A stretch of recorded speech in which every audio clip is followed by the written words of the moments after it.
നമസ്കാരം.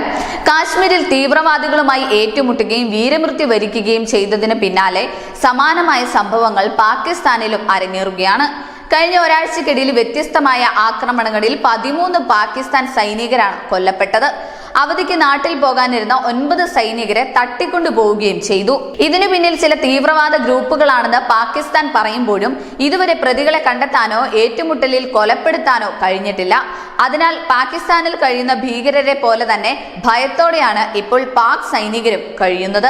അജ്ഞാത ശക്തിയുടെ വിളയാട്ടം വിരാട രൂപം പൂണ്ട അവസ്ഥയിലാണ് പാകിസ്ഥാൻ ഇപ്പോൾ.